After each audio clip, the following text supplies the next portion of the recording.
ওই কবরে মানুষগুলা অনন্তপুরের গুরুস্থান, রাজাকাশীপুরের গুরুস্থান, জয়পুরের গুরুস্থান, হুমনার গুরুস্থান, কুমিল্লার গুরুস্থান। যদি আপনার কান থাকতো, আপনি যদি রাতের বেলা যাইতেন, শিয়াল যেমনে ডাকাডাকি করে জঙ্গলের ভিতরে, আপনি তাকায় দেখতেন কবর মানুষগুলো কেমনে কান্নাকাটি করে। কেউ কেউ বলতেছে বাঁচাও বাঁচাও বাঁচাও, আর পারি না পারি না পারি না, এমন জোরে কান্না। এই কান্নার আওয়াজে অস্থির হয়ে গেছে মানুষ। যদি গুরুস্থানের কান্নার আওয়াজ শুনতো, তাইলে মানুষের কানের পর্দা পাইটা লাশের শাড়ি পরে যেত। এই জন্য মানুষকে আওয়াজ শুনতে দেয় নাই। কিন্তু কবরের নিচে যে মানুষগুলো পড়ে আছে, মাটির নিচে যারা পড়ে আছে, এরা কাহারো কাছে আসতে পারে না, এদের অভিযোগ জানাইতে পারে না, এদের পাশে কেউ দাঁড়াইতে পারে না।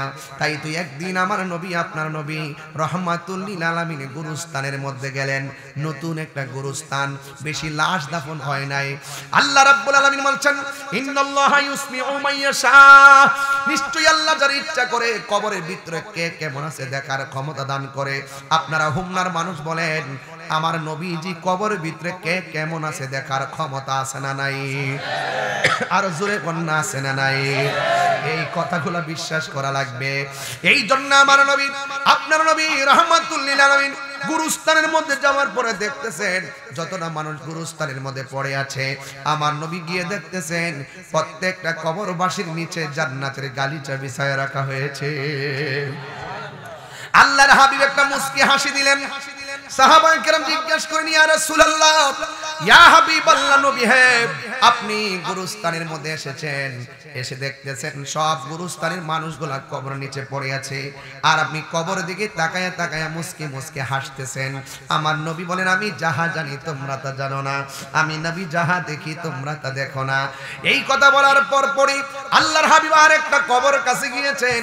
ওই কবরের কাছে যাইয়া নবী দর দর চোখের পানি ছেড়ে ছেড়ে, পানি মুবারক ছেড়ে ছেড়ে কান্না করতেছেন। সাহাবায়ে কেরাম যখন দেখতেন আমার নবী একটু রাগান্বিত, সাহাবারা ভয় পেয়ে যেতেন। আমার নবী একটু কাঁদতেছেন, সাহাবায়ে কেরাম অনেক কষ্ট পাইতেন, কেন যে নবী কাঁদতেছে। এই কথা বলার পরে আল্লাহর হাবিব সাল্লাল্লাহু তাআলা আলাইহি ওয়াসাল্লাম যখন কবরটা দেখে চোখের পানি ফেলে কান্না করতেছেন, ওই মুহূর্তে আমার আল্লাহ রাব্বুল আলামিন হাবিবকে সাহাবায়ে কেরাম জিজ্ঞেস করি, ইয়া রাসূলুল্লাহ, সব কবর দেখে আপনি হেসে দিয়েছেন, আনন্দে আত্মহারা হয়েছেন, কিন্তু ইয়া রাসূলুল্লাহ এই কবরটা দেখে আপনি কেন চোখের পানি ফেলে কান্না করেছেন? আমার নবী বলে, আমাকে প্রশ্ন করো না, তাড়াতাড়ি তুমি বাজারের মধ্যে যাও, বাজারের মধ্যে গিয়ে এলান করে দাও, এই গুরুস্থানে যার যার লাশ দাফন করা হয়েছে, যে আপনজনদের লাশ দাফন করা হয়েছে, তারা যেন এসে এসে যার যার আপনজনদের কবরে দাঁড়ায়া যায়। এবার ইন্দিমিন টাইমে বাজারের মধ্যে ঘোষণা করে দেওয়া হলো, বাজারের মধ্যে বলা হলো, আল্লাহর হাবিব সাল্লাল্লাহু তাআলা আলাইহি ওয়াসাল্লাম বলেছেন, গুরুস্থানের মধ্যে যাওয়ার জন্য আপনার সন্তান কবরে দিয়ে থাকলে আপনি কবরের পাশে যাবেন, নাতি কবরে দিয়ে থাকলে নানাই কবরের পাশে যাবেন, আপনজনরা যার যার কবরের পাশে দাঁড়াবেন। আর সাহাবারা হিসাব মিলাইতেছেন যে আমার নবী যেই কবরের পাশে দাঁড়ায়া কান্না করেছেন, আজকে দেখতে চাই এই কবরের পাশে কে এসে দাঁড়ায়। সবাই তাকায় রইছেন, সব মানুষগুলো কবরের পাশে এসে দাঁড়ায় গেছে। আর সাহাবায়ে কেরাম আমার নবীজি দেখতেছেন, ওই যেই কবরের পাশে দাঁড়ায়া আমার নবী চোখের পানি ফেলে কান্না করেছেন, এই কবরের পাশে কোনো যুবক মানুষ দাঁড়ায় নাই, এই কবরের পাশে কোনো পুরুষ মানুষ দাঁড়ায় নাই। লাঠিটা বর করে করে একটা মহিলা ওই কবর পাশে এসে দাঁড়ায় গেল। বন্ধুরি, ওই কবরের পাশে দাঁড়ায় যাওয়ার পর এবার সাহাবায়ে কেরাম বলতে চায়, হে রে, না জানে কবরে কি অবস্থা। ওই মুহূর্তে আমার নবী, আপনার নবী রহমাতুল লিল আলামিন ডাক দিয়ে বলে, মা আপনি কে? আমি একটা মা। এবার বলে, এই কবরের ভিতরে কে? ওই কবরের ভিতরে যে শুয়ে আছে এটা আমার জাদুমণি। কয় তাই নাকি? আপনি জানেননি কবরে আপনার পোলাটা কি অবস্থায় আছে? আরে তাহিরি কাছে মুরিদ হইয়া বাড়ির মধ্যে গরু লইয়া যাইবা বছরে বছরে, তোমার মতন মুরিদ আমার দরকার নাই। মার কষ্ট দিয়া, বাপের কষ্ট দিয়া যাইয়া পীরের বাড়ি যায় গরু লইয়া যাইবা, তোমার মতো মুরিদ দরকার নাই। যেই সন্তান মারে কষ্ট দেয়, পীর সাহেবের বাড়িতে যাইয়া পইরা থাকে, পীর সাহেব বলবে, যেমন আব্দুল সাত্তার হুজুর বলবে, তোর মতন মুরিদ দরকার নাই, আমিও বলবো দরকার নাই। যেই পীর সাহেব বলবে মা বাপের খেদমত লাগবে না, আমি তোর সব। এটা পিশাব না, এটা হলো সকাল বেলার পেশাব। কথা বলেন ঠিক কিনা? এটা অভিশাপ। কথা বলেন ঠিক কিনা বলেন? এই জন্য যুবক, আমি যেই ওয়াজটা তুলেছি, আমি বলছি আল্লাহর রবের ইবাদতের কথা বলতেছি, আর একটা খেদমতের দিকে দাবিত হয়ে গেছি। এই জন্য আমার যুবকগুলার জন্য আজকে আমার কিছু টপিক আছে, এই জন্য আমি ওয়াজটা তুললাম। এবার ওই মুহূর্তে আমার নবী ডাক দিয়ে বলে, মা কবরের মধ্যে যে কেমন আছে তুমি জানো নি? মহিলাটা ডাক দিয়ে কই, আল্লাহ ভালো জানেন। আমার নবী ডাক দিয়ে বলে, মা আমি নবী গুরুস্থানের মধ্যে এসেছি, আয়েশা দেখলাম গুরুস্থানের ভিতরে সব মানুষগুলার বডির নিচে জান্নাতের গালিচা বিছায় রাখা হয়েছে, তারা আরামে ওই গালিচার মধ্যে ঘুমিয়ে আছে। আর একটা মাত্র কবর দেখলাম, এই কবরটা হলো আপনার সন্তানের কবর। আমি দেখলাম কবরটার নিচে জাহান্নামের আগুনের গালিচা বিছায় রাখছে। অনেকভাবে সে কান্না করতেছে। আমার নবী বলেন, কবর আযাব পশু পাখি সব কানের মধ্যে শুনবে, দুইটা সম্প্রদায় কবর আযাব শুনবে না। একটা সম্প্রদায়ের নাম হলো মানুষ, আরেকটা সম্প্রদায়ের নাম হলো জিন। মানুষ এবং জিন কেন শুনবে না? তার কারণ হলো মানুষ এবং জিনের হিসাব হবে হাসরের ময়দানে, গরু ছাগলের হিসাব হবে না। আর মানুষকে কবরের ভয়ঙ্কর আযাবের আওয়াজ শুনতে আল্লাহ দেয় নাই। আল্লাহর হাবিব বলেন, হ্যাঁ মা, আপনার সন্তানটা কবরের ভিতরে কেমন আছে জানেননি? জাহান্নামের বিছানার মধ্যে কাতরাইতেছে। এই কথা মা যখন শুনছে, আপনারা জবান খুলে বলেন, সন্তানের কষ্ট শুনলে মা কি সুখ পায় না কষ্ট পায়? আর যখন কি পাই? কিন্তু এখানে বিচিত্র হলো ভিন্ন। আমার নবী যখন বলছেন, মা আপনার সন্তানটা কবরের ভিতরে অনেক কষ্টে আছে, এই কথাটা বলার পরে মা দুঃখিনী একটা মুচকি হাসি মারলো। যেই মাত্র মুচকি হাসি মারছেন, ওই মুহূর্তে আমার নবী ডাক দিয়ে কই, মা আপনার সন্তান কষ্টে আছে, আপনার সন্তান গুরুস্থানের মধ্যে সবচাইতে নিকৃষ্ট অবস্থায় পড়ে আছে, জাহান্নামের আগুনের মধ্যে পড়তেছে। আপনি কেন কষ্টের কথা শুনেও আপনি মুচকি হাসি দিলেন? ওই মা ডাক দিয়া বলে, ইয়া রাসূলুল্লাহ, ইয়া হাবিবাল্লাহ, আমার সন্তানটার আমি 10 মাস 10 দিন পেটের মধ্যে ধরেছি। ওই মুহূর্তে সন্তানটা আমার পেটের মধ্যে লাথি দিত, রাতের বেলা আমার ঘুম ভেঙে যেত, চোখের পানি ফালাইয়া ফালাইয়া কাঁদতাম। যুবক রে, কেন বলতেছি শুনে যাও কথাটা। এই অনন্তপুর জয়পুর আর রাজা কাশীপুরে 90% ঘরে বুড়া বেটায় আর বুড়া বেটিটা বড় কষ্টে আছে সন্তানের দ্বারা। সন্তানের কাছে কোনো বুঝ পাই না, সন্তানের বউয়ের কাছে কোনো বুঝ পাই না, পাগলের মতো দিন কাটায় রাত কাটায়, এমন সংসার আছে না নাই? এবার রাসূল ডাক দিয়া বলে, মা আপনি কেন হাসলেন? মহিলা ডাক দিয়ে, ইয়া রাসূলুল্লাহ, সন্তানটার পেটের মধ্যে লইয়া আমি দিন কাটাইছি, রাত কাটাইছি, রাতের বেলা সন্তান পেটের মধ্যে লাথি মারছে, আমার ঘুম ভাঙে গেছে, এমন একটা ব্যথা উঠছে, সন্তানের বাবার কাছে আমি কান্নার আওয়াজটা পৌঁছাই নাই। সকালবেলা চোখের পানি বুক ভেসে গেছে, মানুষ দেখলে বড় শরম, মানুষের কাছে আমি সন্তানের কষ্টের কথা বলি কেমনে? আমি আমার চোখের পানিগুলা মুইসা ফলাইয়া হাসি মুখে সকালবেলা উঠেছি। আমার সন্তান পেটের মধ্যে লইয়া আমি যখন খাইতে বসছি, সন্তান পেটের ভিতরে আমার লাথি মারছে, আমার খাবারের প্লেটটা আমি রাখিয়া দিছি। মানুষ আমার জিগাইছে, খাও না কেন? আমি বলেছি সন্তানের লাথির কথা আমি বলি নাই। আজকে মা একটা দমক দিলে পাশের বাড়ি শর্ট দাঁড়ানো, মার বিরুদ্ধে বিচার জমাইবার লাইগা খোদাও সহ্য করবে না, আল্লাহও সহ্য করবে না। এমন হাজার কষ্ট তুমি পেটে থেকে মারে দিয়েছ, মা কোনোদিন পৃথিবীর কোনো মানুষের কাছে নালিশ করে নাই। কথা বলেন ঠিক কিনা? এই জন্য আমার বন্ধুগণ এবার ডাক দিয়ে, ইয়া রাসূলুল্লাহ, মানুষ আমাকে জিজ্ঞাসা করছে আমি খাই না কেন? সন্তান আমার লাথি মাইরা খাওন কাইরা নিছে, এই কথা আমি বলি নাই। আমি বলেছি আমার মুখের মধ্যে রুচি নাই। সন্তান ভূমিষ্ঠ করার সময় ঘরের দরজা লাগাইয়া দাইমা সহকারে ঘরে ঢুকছে, আমার সন্তান পেটের মধ্যে এমন লাথি মাইরা মাইরা বারবার আমার বেহুশ করে ফেলাইছে।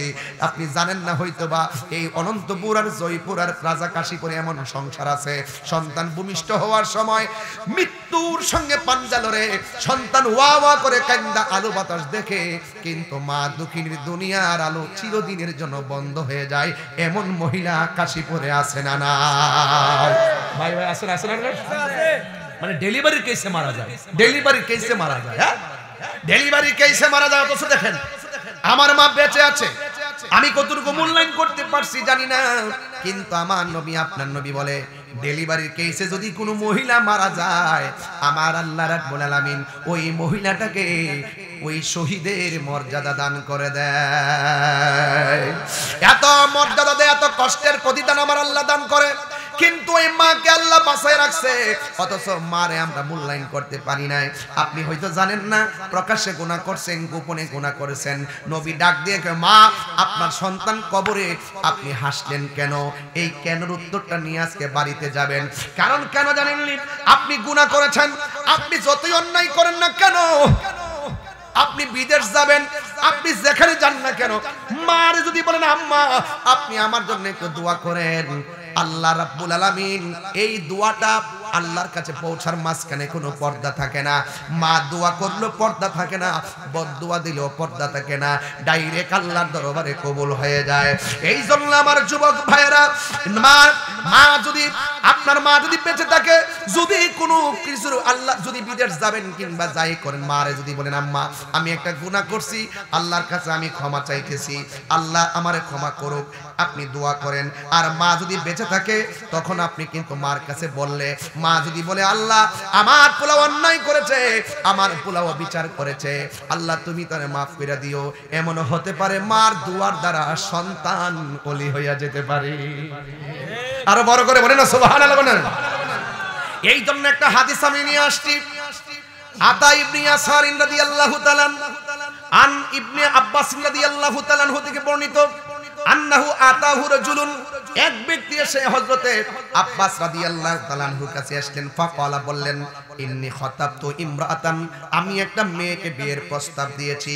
হ্যাঁ, ফা আবাত আন তানকিহানি, এই মেয়েটা আমার বিয়ের প্রস্তাবটাকে প্রত্যাখ্যান করেছে।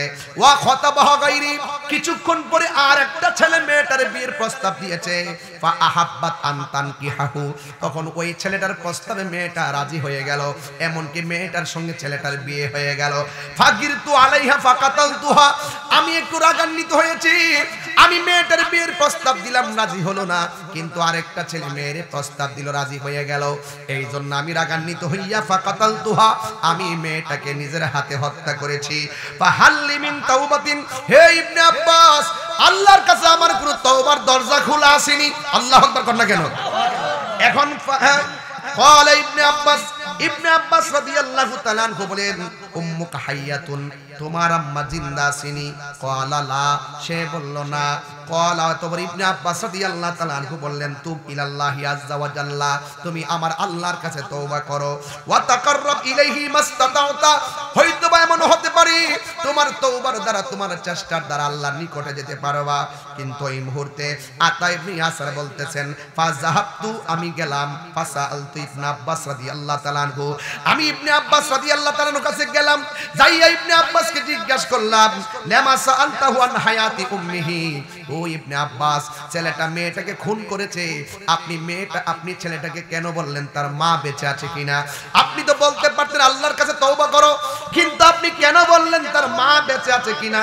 ফাকালা ইবনে আব্বাস বলেন, ইন্নী লা আলামু আমালান, আমি আল্লাহ রাব্বুল আলামিনের কাছে এমন উত্তম আমল আর দেখি নাই যে কি কয় আকরাবা ইলাল্লাহ, আল্লাহর নিকটে পৌঁছার জন্য এমন উত্তম আমল সম্পর্কে আমি এর অধিক জানি না। কয় কি?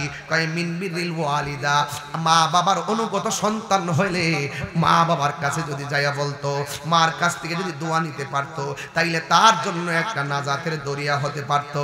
এর হাদিস দ্বারা প্রমাণ হয়ে গেল যে মা বাবা যদি সন্তানের জন্য দোয়া করে, সন্তানটা নিষ্পাপ হতে পারে, সন্তানটা ওলি আল্লাহ হতে পারে, পাহাড় পরিমাণ গুনাহ মাফ হয়ে যেতে পারে। এই জন্য আমার কাশীপুরের বাবারা পায়ের মধ্যে হাত দিয়া বলি, এই মাহফিলের মধ্যে অনেকগুলো মুরব্বি আমার চোখের সামনে বসা আছে, দাড়িগুলা পেকে গেছে। আল্লাহ বলছে, ইম্মা ইয়াবলুগান্না ইনদাকাল কিবারা আহাদুহুমা ফালা তাকুল্লাহুমা উফফি ওয়ালা তানহারহুমা ওয়া কুল্লাহুমা কাওলান কারীমা। আল্লাহ রাব্বুল আলামিন বলছেন, খবরদার খবরদার, মা বাবা যদি বুড়াও হয়ে যায়, মা বাবা যদি বার্ধক্য হয়ে যায়, দুইজন কিংবা একজন, তাদের সঙ্গে ধমক দিয়ে কথা বলা যাবে না, এমন কথা বলা যাবে না। মা বলে পুত্রে তুই করলে কি, এই কথা বলা যাবে না। কারণ এই পৃথিবীর মধ্যে সব চাইতে নিঃস্বার্থে দোয়া করে যে মানুষটা, এই মানুষটার নাম হলো জনম দুঃখিনী মা। চিৎকার মেরে কি আল্লাহু আকবার বলা যাবে না? আল্লাহু আকবার বলেন। এই জন্য আমার যুবক ভাইয়েরা, আমি বলছিলাম রাসূল ডাক দিয়া বলে, ইয়া মা, ও মা, সন্তান জাহান্নামের আগুনে জ্বলতেছে, আপনি কেন মুস্কি মুস্কি হাসি মারতেছেন? এই পৃথিবীতে সন্তানের জন্য মা বড় দরদি, আপনি কেন হাসি দিলেন? এবার মহিলাটা ডাক দিয়ে বলি, ইয়া রাসূলুল্লাহ, ইয়া হাবিবাল্লাহ, ও নবী, আমি হাসতেছি এই জন্য আমার সন্তানটারে তিলে তিলে আমি বড় করেছি, বড় করার পরে আমার সন্তানটা বড় হয়েছে, আমি বুড়া হয়ে যাচ্ছি। যতই সন্তানটা রুজি রোজগার করে, আমি যতই রুজি রোজগার বন্ধ হয়ে গেছে, সন্তান যতই শক্তিশালী হোক না কেন, আর আমি দিনে দিনে বুড়া হয়ে যাচ্ছি। আমি আমার শক্তি হারাইয়া ফেলছি, আমি আমার ক্ষমতা হারাইয়া ফেলছি, কিন্তু ছেলেটা প্রতিষ্ঠিত হওয়ার পর এমন কষ্ট আমার দিছে, আমার কষ্টের তীব্রতা দেয়ালের মধ্যে লেগে গেছে, আমি আর সহ্য করতে পারি নাই। আমি আল্লাহরে বলছি, আল্লাহ, আমার সন্তান আমার কষ্ট দিয়া জর্জরিত করে ফেলাইছে, তুমিও তারে কষ্ট দিও। আমার মনে হয় আমার বদদুয়াটা আল্লাহ কবুল করে ফেলাইছে। আমি কেন হাসি জানেন লি? আমার মতো জনম দুঃখিনী একটা পাগলনির বদদুয়া ডাইরেক্ট আমার আল্লাহ কবুল করেছে। আল্লাহ যে কবুল করেছে, এই আনন্দে আমি হাসতেছি। আর বড় করে বলুন না আল্লাহু আকবার। সোহাগ এইচডি মিডিয়া, সত্য প্রচারে আপোষহীন। সেই নবী পাকের উম্মত হিসেবে আল্লাহ পাক আমাদের সকলকে কবুল করেছেন, এই জন্য শুকরিয়া তান কণ্ঠটাকে দারাজ করে দিয়ে পড়ুন আলহামদুলিল্লাহ। রাত্র 11টার কাছাকাছি স্টেজে বসেছি, প্রায় 44 মিনিট হয়েছে। এই সময়টাকে অত্যন্ত মূল্যবান সময় হিসাবে হৃদয়ে ধারণ করে সামনের যতটুকু মিনিট আমি কথা বলবো ইনশাআল্লাহ, আমি চেষ্টা করব কোরআন সুন্নাহর আলোকে আপনারা আমার হেদায়েতের মানুষে ইহকাল পরকালের সর্বাঙ্গীন মঙ্গল কামনায় আমরা এই কথাগুলো বলতে পারি, শুনতে পারি, পাশাপাশি কল্যাণময় কথাগুলো যেন আমল করতে পারি, সেই জন্য আল্লাহ যেন আমাদের সকলকে তৌফিক দান করে, বলুন আমিন। রাজা কাশীপুর এই এলাকাটি সুন্নি অধ্যুষিত এলাকা, তরিকাপন্থী এলাকা, অত্যন্ত সহজ সরল একটি মানবিক এলাকা। এই জন্য আমার ভাই মেবিশ জনাব এম এ জামাল ভাই সভাপতি মহোদয় বক্তব্য দিয়েছিলেন যে এই প্রোগ্রামটা করতে গিয়ে কোনো অনুমতির প্রয়োজন হয় নাই এবং কোনো দলীয় কোনো লোকের কাছে যেতে হয় নাই। কোরআন সুন্নাহর কথা বলবে, স্বাধীনভাবে বলবে, সবার অংশগ্রহণে এই প্রোগ্রামগুলো চলবে, এই চেতনার কথাগুলো বলবে, এটাই হলো সবচাইতে বড় স্বাধীনতা। কথা বলেন ঠিক না বেঠে? তাই এই জন্য এই কথাগুলো আমাদের জন্য অত্যন্ত প্রাসঙ্গিক এবং পজিটিভ। ধর্মের যে চেতনা, ধর্মের চেতনার কথাগুলো স্বাধীনভাবে বলতে পারাটা, এটা অত্যন্ত একটি বাবা। আপনার কথা বললে আমি কথা বলতে পারবো। এই বক্স থেকে সরেন, আপনারা বক্স থেকে দূরে যান, যান এদিকে যান।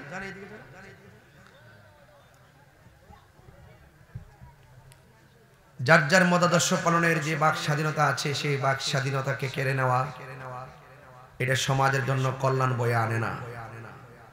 আপনি একটা মতাদর্শ থাকতে পারেন, আরেকজন আরেকটা মতাদর্শে থাকতে পারে, যার যার কথাগুলো স্বাধীনভাবে বলবে, এটাই হলো বাংলাদেশের প্রত্যাশা। কথা বলেন ঠিক কিনা? এটাই বাংলাদেশের সকল নাগরিকদের প্রত্যাশা যে ইসলাম শান্তির ধর্ম, মানবতার ধর্ম, মানব কল্যাণের ধর্ম। 94% মুসলমানদের দেশে স্বাধীনভাবে ধর্মের কথা, কোরআনের কথা, ইসলামের কথা বলতে পারাটাই আমাদের স্বপ্ন।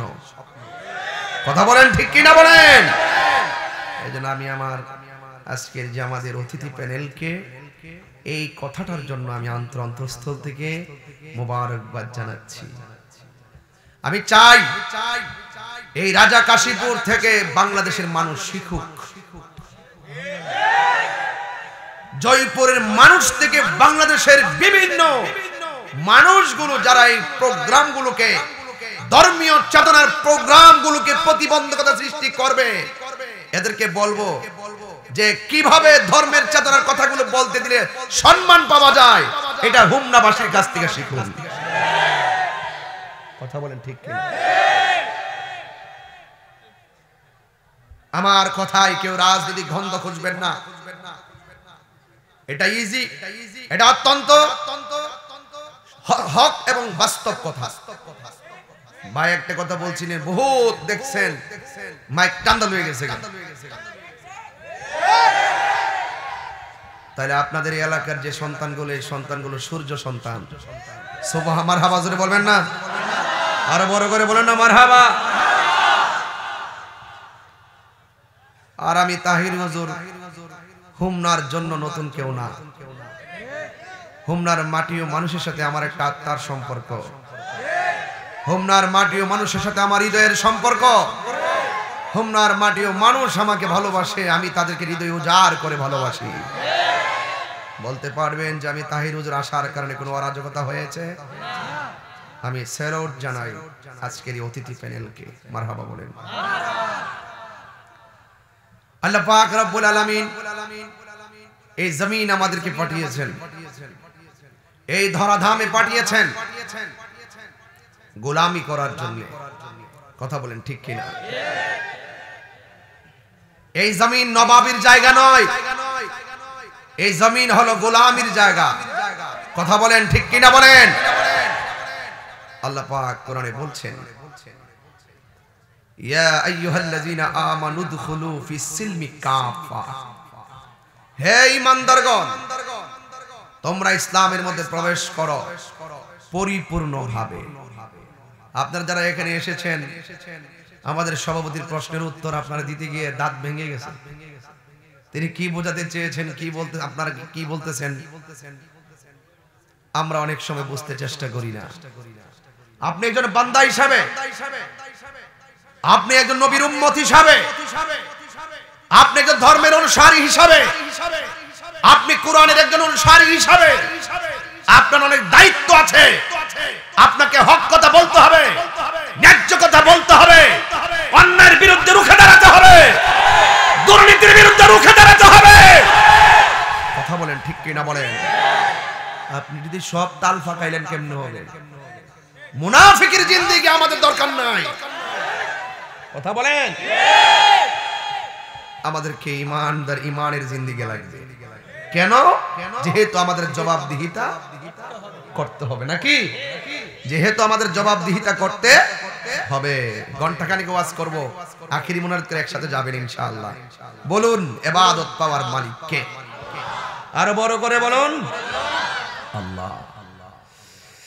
এই জন্য যুবক ভাইয়েরা আমার, 50 মিনিট স্টেজে বসেছি, এই সময়টাকে আমার সময়ের সঙ্গে একত্র করে আর ঘন্টাখানেক আলোচনা আমি করব, বসবো।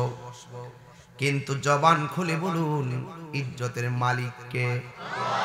হায়াতের মালিক কে? এই ধরাধামে পাঠিয়েছেন কে? আমরা কি মুমিন না বেঈমান? আল্লাহ রাব্বুল আলামিন কোরআনের মধ্যে বলেছেন, ইন্নামাল মুমিনুনাল্লাযীনা আমানু বিল্লাহি ওয়া রাসূলিহি সুম্মা লাম ইয়ারতাবু। চিৎকার মেরে কন্যা সুবহানাল্লাহ। আমার যুবক ভাইয়েরা, আল্লাহ রাব্বুল আলামিন বলেছেন, ইন্নামাল মুমিনুন, নিশ্চয়ই তারাই হলো মুমিন, আল্লাযীনা আমানু, যারা ঈমান এনেছে, বিল্লাহি, আল্লাহর উপরে, ওয়া রাসূলিহি, এবং তার রাসূলের উপরে, সুম্মা লাম ইয়ারতাবু, লাম ইয়ামুর লাইনিহি, ইনি শর্তিয়া, অতীতের কোনো কাজ না করার দৃঢ়তা প্রকাশ করা। সুম্মা লাম ইয়ারতাবু, সে অতীতে কোনোদিন আল্লাহকে নিয়ে সন্দেহ করে নাই। সে কোনদিন অতীতে রাসূলকে নিয়ে সন্দেহ করে নাই। সে যেদিন থেকে সে বুঝে সেদিন থেকে সে জেনেছে মেনেছে। জবানটা খুলে বলুন আল্লাহ কয়জন? এই জন্য ইমানদার হতে গেলে 1 নম্বর হলো বিল্লাহ, আমানু বিল্লাহ, আল্লাহর উপরে ঈমান আনতে হবে। ওয়া রাসূলিহি, এবং নবীর উপরে বিশ্বাস স্থাপন করতে হবে।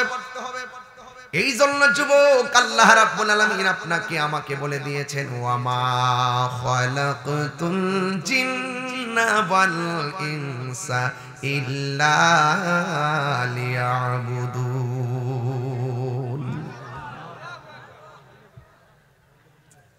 আল্লাহ রাব্বুল আলামিন বলেছেন আমি মানুষ এবং জিন জাতিকে সৃষ্টি করেছি একমাত্র আমি আল্লাহর গোলামি করার জন্য। জবানটা খুলে বলেন আল্লাহর জমিনে গোলামি হবে একজনের। জবান খুলে বলুন তিনি কে? ওয়া ইলাহুকুম ইলাহু ওয়াহিদুন লা ইলাহা ইল্লা হুয়ার রহমানুর রহিম। আল্লাহ হলো একজন, তিনি ব্যতীত কোনো ইলাহ নাই। এই জন্য আমার পরিষ্কার করতে হবে, আমাকে আপনাকে ওয়াজ বোঝাতে হবে। আমরা যারা আহলুস সুন্নাত ওয়াল জামাত, একমাত্র নাজাত প্রাপ্ত দল যেই দলটা সেটা হলো আহলুস সুন্নাত ওয়াল জামাত। আহলুস সুন্নাত ওয়াল জামাতের আকীদা হলো আল্লাহ ছাড়া কারো কাছে মাথা নত করা যাবে না, আল্লাহ ছাড়া কারো কাছে সিজদা করা যাবে না। এই জন্য আল্লাহ রাব্বুল আলামিন বলেছেন আমি আল্লাহ একজন, আমি আল্লাহ রহমান, আমি আল্লাহ রহিম। এই জন্য আমরা যারা সুন্নি আছি, এই জন্য আমরা কেউ মাজার গিয়ে সিজদা করি না। কথা বলেন ঠিক কিনা? যারা সিজদা করে এগুলার আমরা সমর্থন করি, সমর্থন করি। এই জন্য দেখেন আমার এই জায়গাটা খুব ব্যথা করতেছে। এই যে জায়গাটা, এই জায়গাটা অনেক ব্যথা করতেছে। এই জায়গাটা অনেক ব্যথা করতেছে, ঘাড়ের এই জায়গাটা খুব ব্যথা করতেছে, অনেক ব্যথা করতেছে, মাথাও ব্যথা করতেছে। এখন এই মুহূর্তে আমি কি করব? গলাটা কেটে মাথা ফেলে দিব, ঠিক কিনা?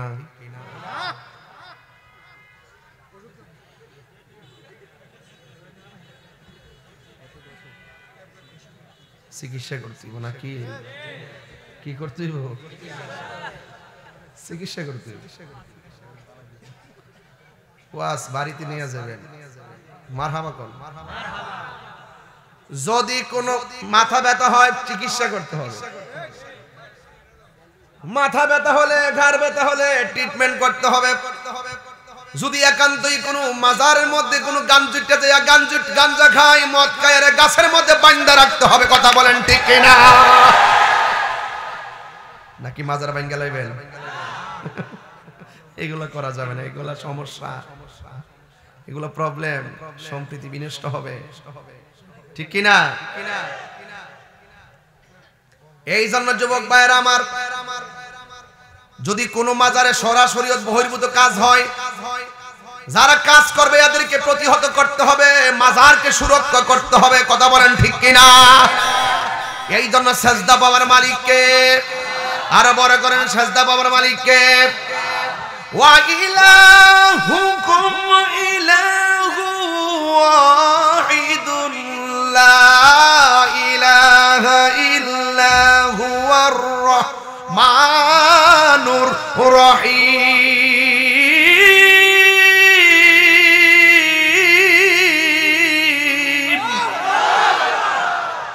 আল্লাহ কয়জন? আকীদা ক্লিয়ার করেন, আল্লাহ কয়জন? সাজদা পাওয়ার মালিককে।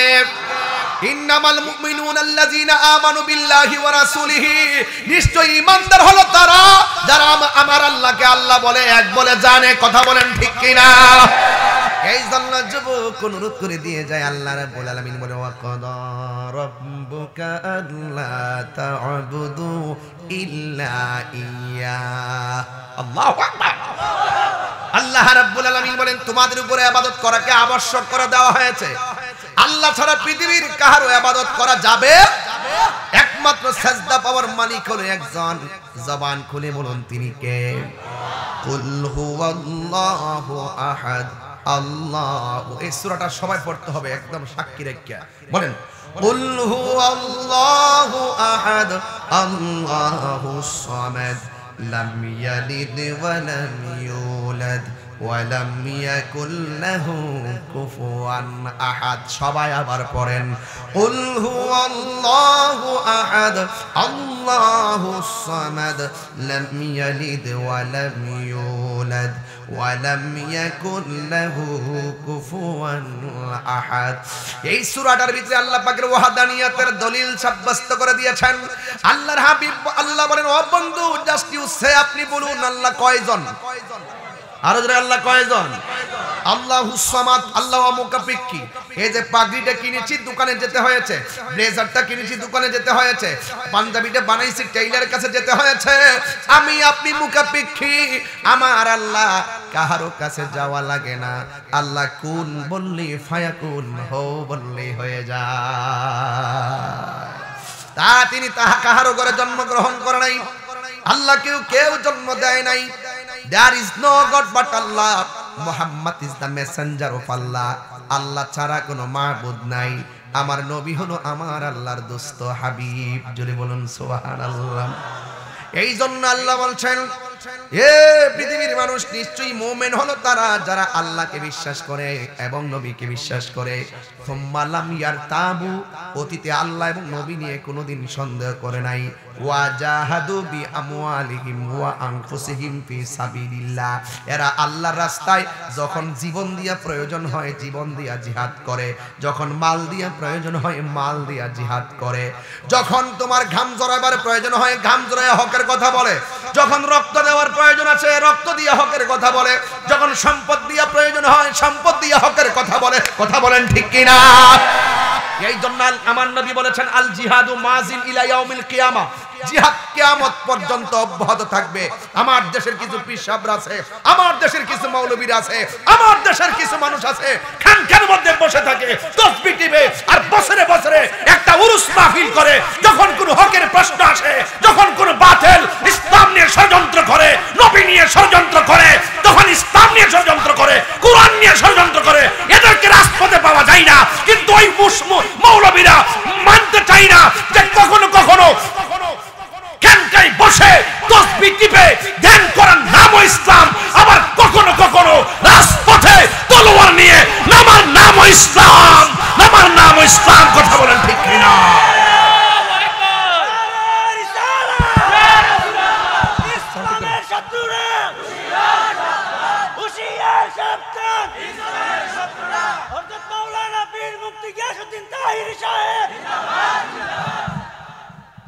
আল জিহাদু মাজিন ইলা ইয়াউমিল কিয়ামা, জিহাদ কিয়ামত পর্যন্ত অব্যাহত থাকবে,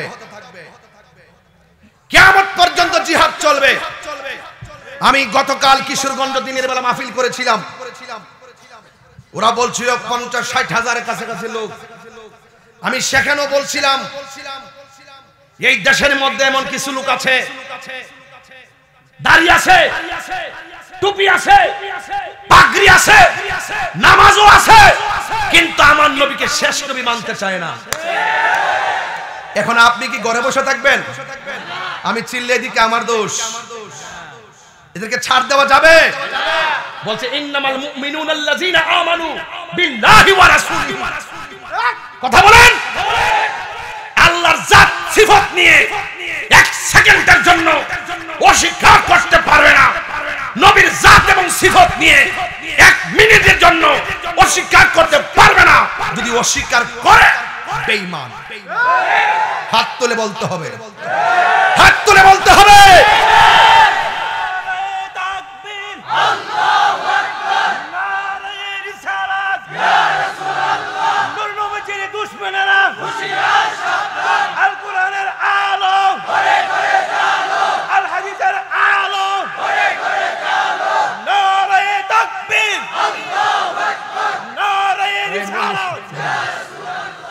আপনারা বলুন, নবী বিদ্বেষীদের সঙ্গে, ওলি বিদ্বেষীদের সঙ্গে, কোরআন বিদ্বেষীদের সঙ্গে আপোষ না সংগ্রাম?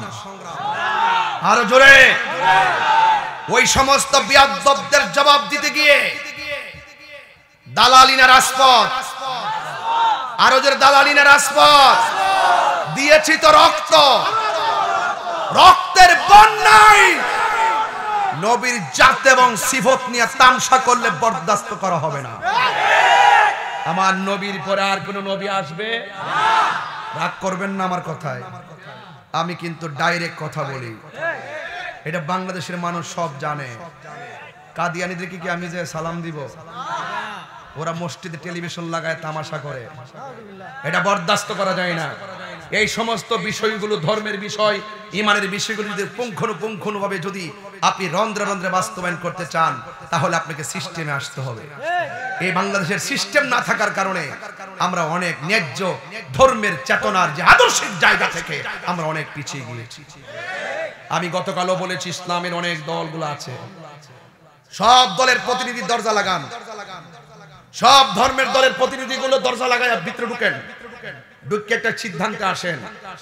যদি একটা সিদ্ধান্তে আসতে পারেন, রাজপথ থেকে মসনদে যেতে পারবেন, আর নাইলে 100 বছরও চিল্লাইবে কাম হইতো না। সবাইকে কাছে আনেন। ইন্নামাল মুমিনুনা আল্লাযীনা আমানু বিল্লাহি ওয়া রাসূলিহি, নিশ্চয়ই ঈমানদার তারা যারা আল্লাহকে মানে, রাসূলকে মানে। ওয়াজাহাদু বিআমওয়ালিহিম ওয়া আনফুসিহিম ফি সাবিলিল্লাহ, এরা জিহাদ করে জান দিয়া, মাল দিয়া। আর আমরা মালের প্রশ্ন আসলে ঘরের ভিতরে ঢুকে থাকি, জীবন দেওয়ার প্রশ্ন আসলে চিপার মধ্যে ঢুকে থাকে। এইভাবে চলবে না। প্রয়োজনে জীবন দিতে হবে, আরো যারা প্রয়োজনে জীবন দিতে হবে। যদি জীবন দিতে পারেন, আল্লাহকে বিশ্বাস করতে পারেন, নবীকে বিশ্বাস করতে পারেন, যদি জান দিয়া জিহাদ করতে পারেন, যদি মাল দিয়া জিহাদ করতে পারেন, তাদের ব্যাপারে আল্লাহ বলছেন উলাইকা হুমুস সাদিকুন, এই পৃথিবীতে এরাই হলো সত্যবাদী, আর সব ধোঁকাবাজ। আর সব কি ধোঁকাবাজ। ইন্নাল ইনসানা লাফি খুসর, এই পৃথিবীর মধ্যে যত মানুষ আছে সব ক্ষতিগ্রস্ত। ইল্লাল্লাযিনা আমানু ওয়া আমিলুস সালিহাত, যারা ঈমানদার, যারা নেক আমল করে, এই দুইটা কোয়ালিটির মানুষ ছাড়া পৃথিবীর মধ্যে যত মানুষ আছে সব ক্ষতিগ্রস্ত। আর ঈমান আর আমল যার পরিশুদ্ধ থাকবে, আমার আল্লাহ তাদের ব্যাপারে বলে দিয়েছেন ওয়াবাশশিরিল্লাযীনা আমানু ওয়া আমিলুস সালিহাতি আন্না লাহুম জান্নাতিন তাজরি মিন তাহতিহাল আনহার। আল্লাহ রাব্বুল আলামিন বলেন, জান্নাতের শুভ সংবাদ তাদের জন্য যারা ঈমানদার, যারা নেক আমল করে। আর আমি আল্লাহ তাদেরকে যে জান্নাতটা দিব, এই জান্নাতের নিচ দিয়ে সুন্দর করে নহরগুলো প্রবাহমান থাকবে। যুবক ভাইরা আমার, এই পৃথিবীর মধ্যে আপনি আমি এসেছি, এই পৃথিবী ছেড়ে আমাদেরকে চলে যাওয়া লাগবে। আমার পাশে মনির ভাই বসা, জীবন ভাই বসা, বাবু ভাই বসা, আমার পাশে অলি ভাই, এম এ জামাল ভাই বসা।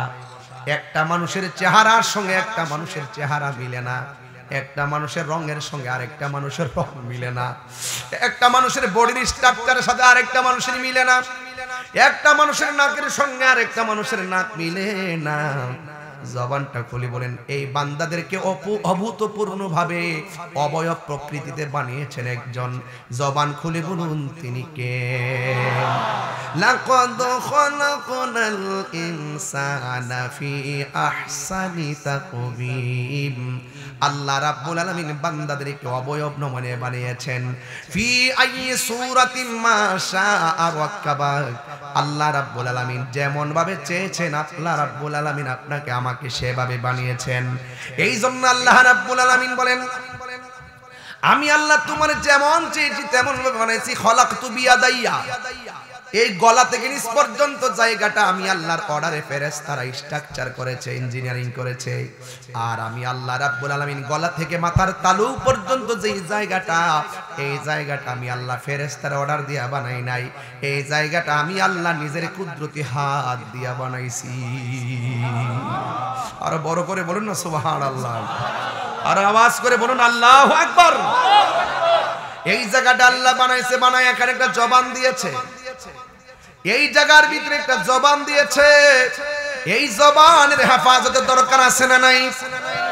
আল্লাহর হাবিব সাল্লাল্লাহু তাআলা আলাইহি ওয়াসাল্লাম বলেছেন, মান সালিমাল মুসলিমুনা মিন লিসানিহি ওয়া ইয়াদিহি, যার হাতের দ্বারা কেউ কষ্ট পায় না, যার জবানের কথার দ্বারা কেউ কষ্ট পায় না, ওই মানুষটাই হলো প্রকৃত মুসলমান।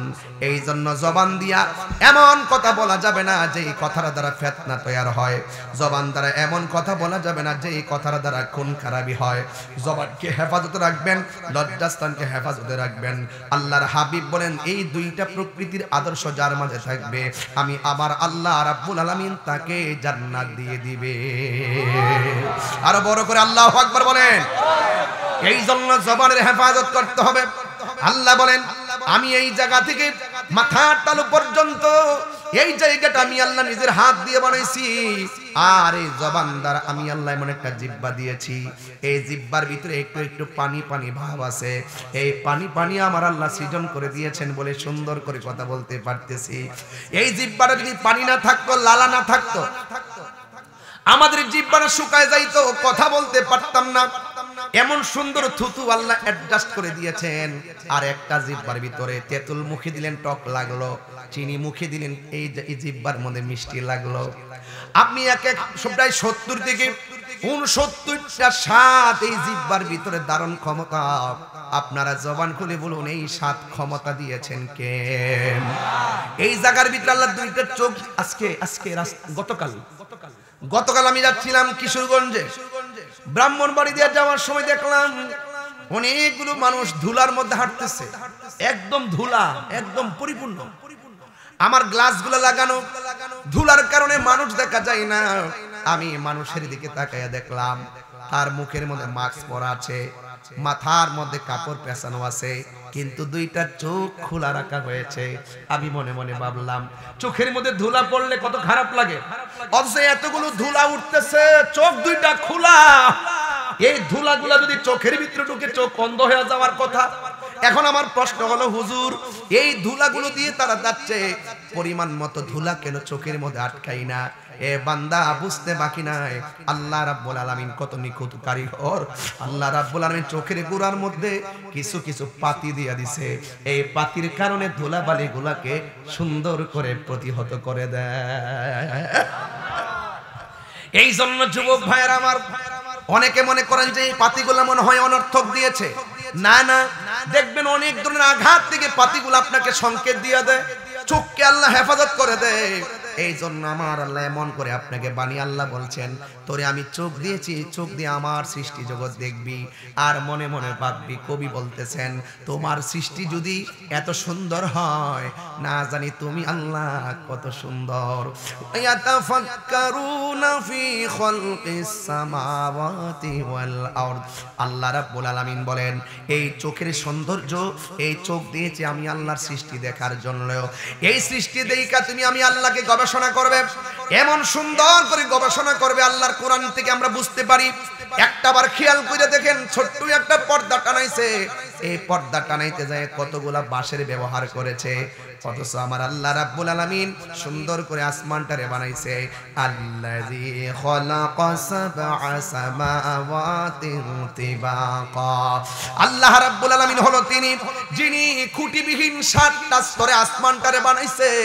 একটা পর্দা টানাইতে যাইয়া রাজা কাশিপুরে কতগুলা বাঁশ ব্যবহার করেছেন। অথচ আমার আল্লাহ একটা আসমান থেকে আরেকটা আসমানের দূরত্ব হলো 500 বছর রাস্তা। একটা আসমান আছে আমার আল্লাহ লোহা দিয়ে বানাইছে, আরেকটা আসমান আছে আমার আল্লাহ স্বর্ণ দিয়ে বানাইছে। কিন্তু একটা এত ভারী আসমান আমার আল্লাহ ঠেকায় রাখছেন, কিন্তু একটা খুঁটিরও ব্যবহার করে নাই। সে আল্লাহকে চিনতে গেলে কি লন্ডন যাওয়া লাগবে? হুজুর আইনা বুঝতে হবে। আমরা বুঝি না, আমরা নিমক খারাপ হয়ে গেছি। কথা বলেন ঠিক কিনা?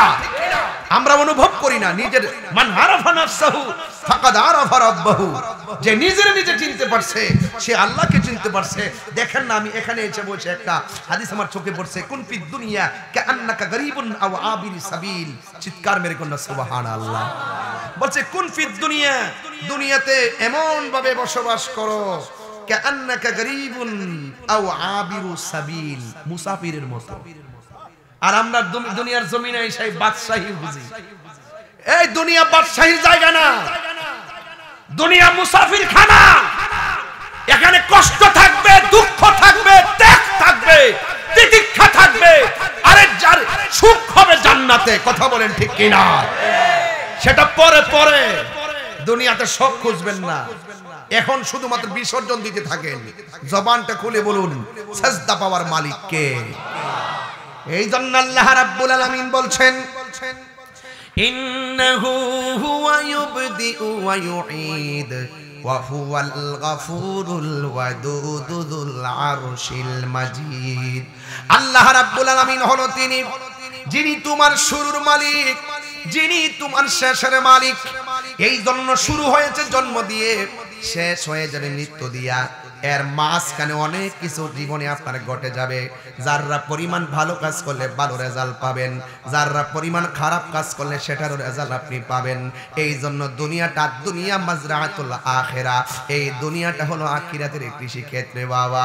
এই জন্য আল্লাহ রাব্বুল আলামিন, আমি আস্তে আস্তে ঘটনায় চলে যাচ্ছি, কিন্তু আমি কিন্তু বলছি ইন্নামাল মুমিনুনাল্লাযিনা আমানু বিল্লাহ। আমি এখন শুধু বিল্লাহর মধ্যে আছি, ওয়া রাসূলিহির দিকে যাচ্ছি। এরপর আমি আস্তে আস্তে বুঝিয়ে দিয়ে যাব, চলার মতো চলতে পারলে এই দুনিয়াটা যদিও কষ্ট হবে, কিন্তু আমার আল্লাহ রাব্বুল আলামিন বলেন আমি আল্লাহ যারে ভালোবাসি সম্পদ দিয়া পরীক্ষা করি, কায়রা নিয়ে পরীক্ষা করি। আমি আল্লাহ যারে ভালোবাসি রোগ বিমার দিয়া পরীক্ষা করি। আমি আল্লাহ যারে ভালোবাসি অভাব দিয়ে পরীক্ষা করি। আমি আল্লাহ যারে ভালোবাসি ওয়ানাকসিম মিনাল আমওয়াল, আমি আল্লাহ তারা সম্পদের নুকসান দিয়ে পরীক্ষা করি। সব পরীক্ষায় যদি তারা পাস করতে পারে, আমি আল্লাহ তার জন্য জান্নাতের শুভ সংবাদ দিয়ে দিলাম। এই জন্য আজকে ঘুম আসতেছে কিনা? কথা বলেন, ঘুম আসতেছে কিনা? ঘুম আসতেছে, এরপরে ঘুমাচ্ছেন না। বাড়ি আপনাকে ডাকতেছে, বাড়িতে যাচ্ছেন না। সবচেয়ে বড় জিহাদ হলো নিজের নফসের সঙ্গে জিহাদ করা। কুমকুমিয়া হাবিবি কামতানাম আশ-শামসু ওয়াল কামারু লা ইয়ানাম। উঠো উঠো হে বন্ধু, আর কত ঘুমাইবা? চন্দ্র সূর্য ঘুমায় না, তুমি মানুষ তো চাঁদের চেয়েও দামি। তাহলে আপনি ঘুমাবেন কেন? বিছানা ডাকতেছে, মোবাইল ডাকতেছে, দুনিয়াদারি ডাকতেছে, এরপর যাব না। দুনিয়া কে লিয়ে আখিরাত बर्बाद ना करो। दुनिया दुनिया करे, आखिरत के बर्बाद करा जावे ना। किसी इंसान को खुश करने के लिए अल्लाह को नाराज ना करो। दुनियार कोनो मानुष के खुशी करते गिए, स्त्री के खुशी करते गिए, भाई के खुशी करते गिए, दुनियार व्यवसाय के खुशी करते गिए, किसी इंसान को खुश करने के लिए अल्लाह को नाराज ना करो। दुनियार मानुष के खुशी करते गिए एकजन के बेजार करा जावे ना। जबानटा खुले बोलुन तिनि के, আরো বড় করে বলুন তিনি কে? বাস এটার নামই হলো ইন্নামাল মুমিনুনাল্লাযিনা আমানু বিল্লাহ। তুমি ঈমান আনবা আল্লাহর উপরে 100%। কত পার্সেন্ট? নাকি পার্সেন্টেজ কমান যাবে? আল্লাহকে বিশ্বাস করতে গেলে পার্সেন্টেজ কমানোর সুযোগ আছে? তাইলে আল্লাহকে বিশ্বাস করব 100%। কেন? আল্লাহ পাক আমাকে সৃষ্টি করেছেন, আল্লাহ পাক আমাকে বানিয়েছেন। সেই মালিক আবার আমাদেরকে নিয়ে যাবেন, আবার নেওয়ার পরে আবার জীবন দিবেন, আবার আমাদেরকে জীবন দেওয়ার পরে হিসাব নিকাশ নিবেন। জবান খুলে কোন হায়াত এবং মৌতের মালিক কে? আরো বড় করে বলুন কে? এই জন্য আমার যুবক ভাইয়েরা, আল্লাহ রাব্বুল আলামিন কোরআনুল কারীমের মধ্যে এরপরে বলে দিয়েছেন ওয়া রাসূলিহি, আমার নবীকে বিশ্বাস করা লাগবে। সবাই আমার সাথে সাথে জবানটা খুলে আমার মনিবের সঙ্গীত, মনিবের শানে সঙ্গীতটা গান। সাগর নদী আর পাহাড় বনে পাখিদের গো, এই সাউন্ড একটু তুলে দেন, হাট করে ফেলছেন। সাগর নদী আর পাহাড় বনে পাখিদের গুন গুন গুঞ্জরণে। গজল গাইলে অসুবিধা হবে? সঙ্গীত গাইলে খারাপ লাগে? সাগর নদী আর পাহাড় বনে পাখিদের গুন গুন গুঞ্জরণে ভেসে আসে ওই সুমধুর গান, ভেসে আসে ওই সুমধুর গান, চারিদিকে শুধু আল্লাহর জয়গান। সুবহানাল্লাহ। ওই যে আমার ভাই প্রথম বক্তব্যের মধ্যে বলছিল, আমি কিন্তু খুব খেয়াল করি, আমার একটা অভ্যাস আছে, যে বক্তব্য তোকে আমি খেয়াল করবো যে এই দেশটা এমন দেশ পেয়েছি, আরে সূর্যাস্ত ওই রবের ধ্বনি, সকালবেলা আবার রবের ধ্বনি, কথা বলেন ঠিক কিনা?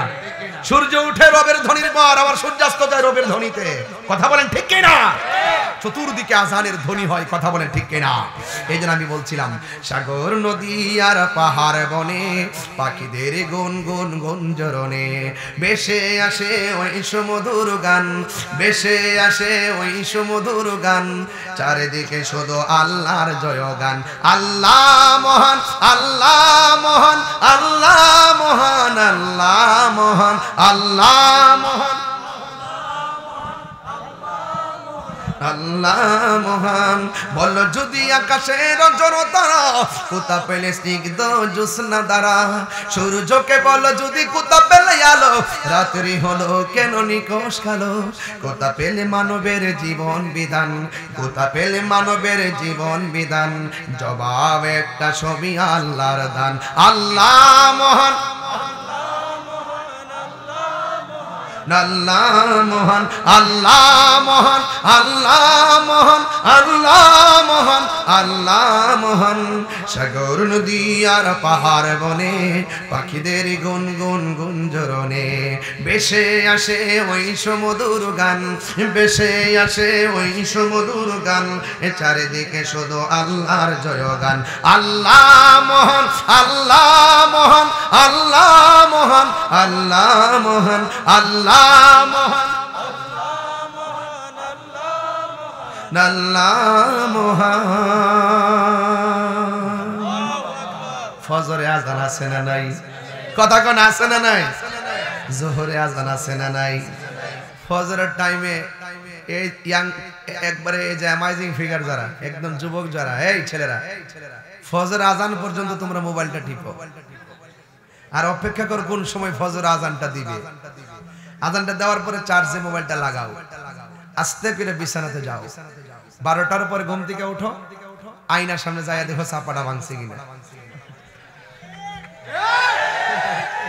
অথচ তোমার কি দরকার ছিল না, কথা সত্য, কিন্তু আপনি প্রত্যেকটা ঘরে চেক দিয়ে দেখবেন অনেক গভীর রজনী পর্যন্ত চ্যাটিং করতেছে, বন্ধুর সাথে আড্ডা মারতেছে, কথা কোন ঠিক কিনা? এটা বাস্তব, এটা বাস্তব এবং সত্য। বলবা কষ্ট হচ্ছে নাকি? কি আমি কি আজকে বেলানি করতেছি নাকি? আবার এখন মোবাইলে ধরছি তো একটু খারাপ লাগবে আর কি। আমি তো মাঝে মাঝে ওয়াজের পাশাপাশি ওয়াশও করি, কারণ এই যুবকরা হইল সম্পদ, কথা বলেন ঠিক কিনা? এদের মস্তিষ্ক বিকৃত হতে দেওয়া যাবে না, এদের মস্তিষ্ক ঠিক রাখতে হবে, এরা ইতিহাস বদলাতে জানে, কথা বলেন ঠিক কিনা? তোমরা যারা যুবক ভাইরা রাতের বেলা ফজর পর্যন্ত মোবাইলটা টিপলা, 2% চার্জ থাকলো এটা শেষ করে, এরপরে যায় মোবাইলটা চার্জে লাগা, 11টা 12টার পরে ঘুম থেকে উঠে, ওকে ঠিক আছে, কিন্তু তোমার দরকার ছিল ফজরে যখন আজানটা দেয়, আসসালাতু খায়রুম মিনান নাওম।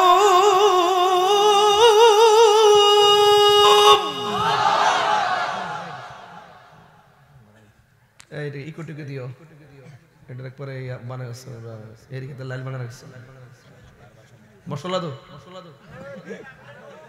আল্লাহু আকবার কোন না কেন? আমি যে এখন টান দিছি, আমার কি কষ্ট হইছে না? কথা কোন কষ্ট হইছে না? এরপর আপনি ঘুমাই থাকলে কি আমার আরো বেশি কষ্ট হইতো না? আসসালাতু খায়রুম মিনান নাওম।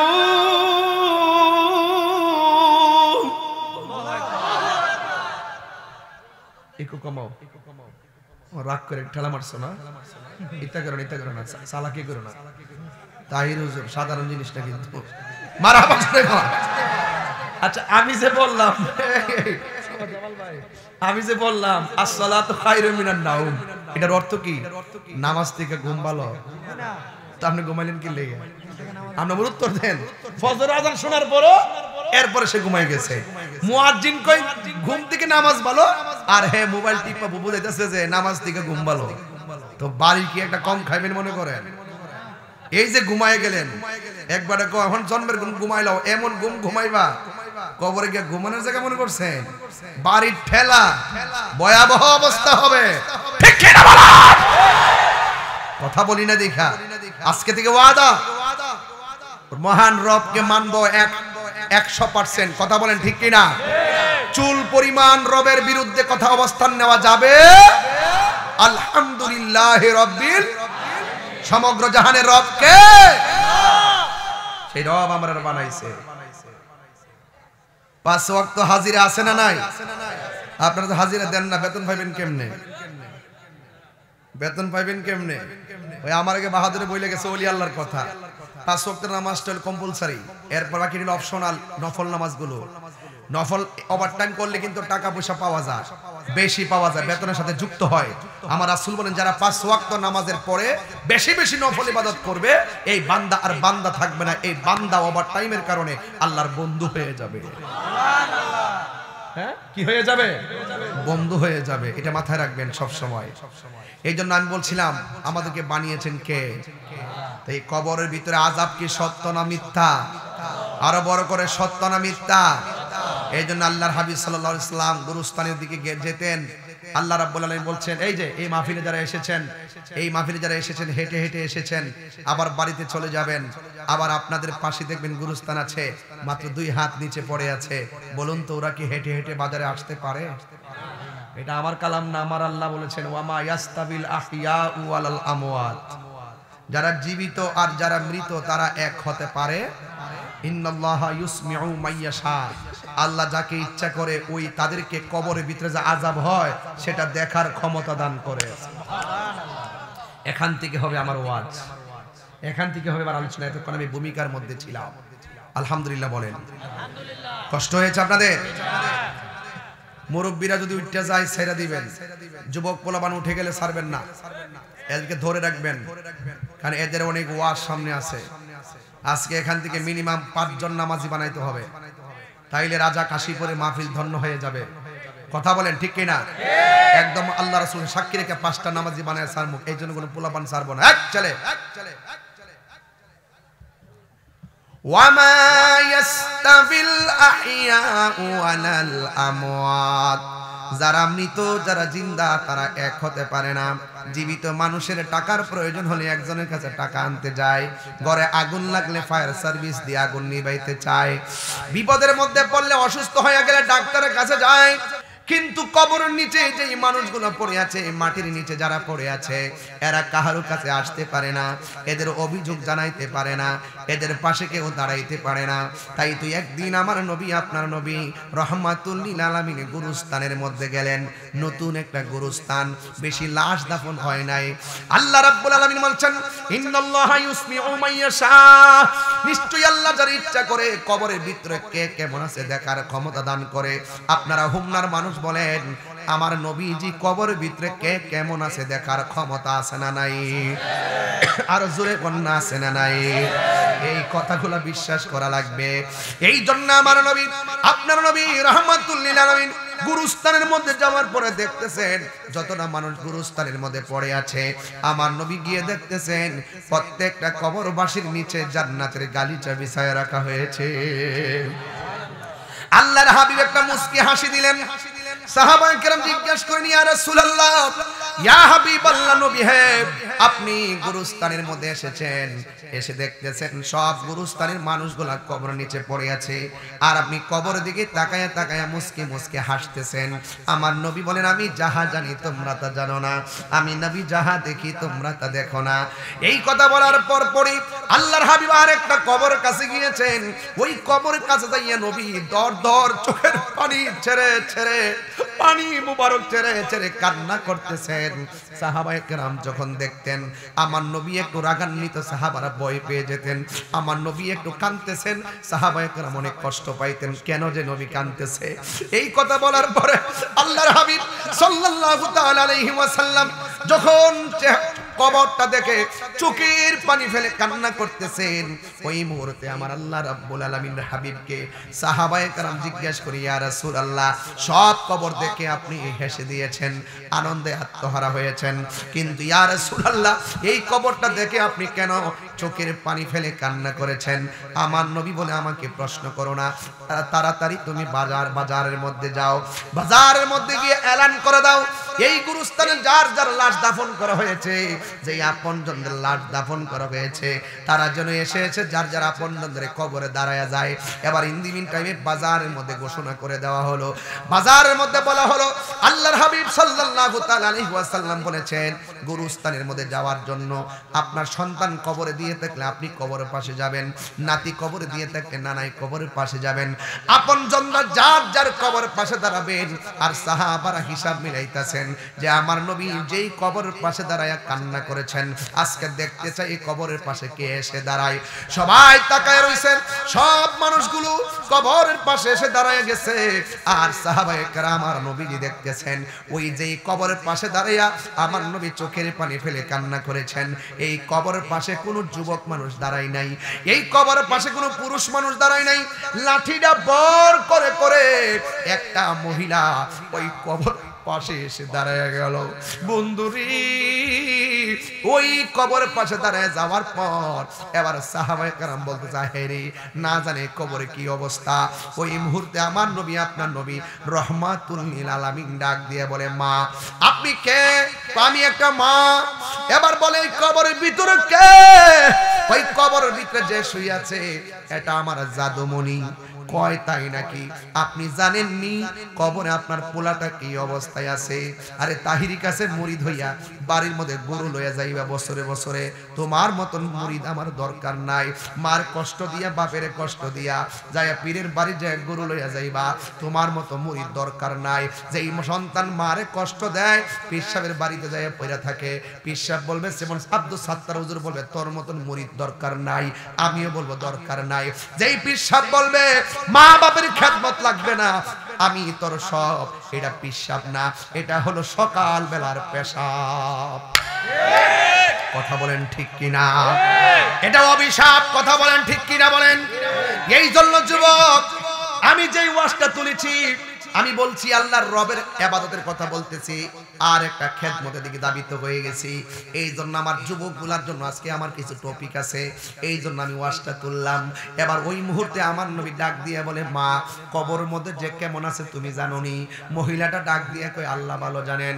আমার নবী ডাক দিয়ে বলে, মা আমি নবী গুরুস্থানের মধ্যে এসেছি, আয়েশা দেখলাম গুরুস্থানের ভিতরে সব মানুষগুলার বডির নিচে জান্নাতের গালিচা বিছায় রাখা হয়েছে, তারা আরামে ওই গালিচার মধ্যে ঘুমিয়ে আছে।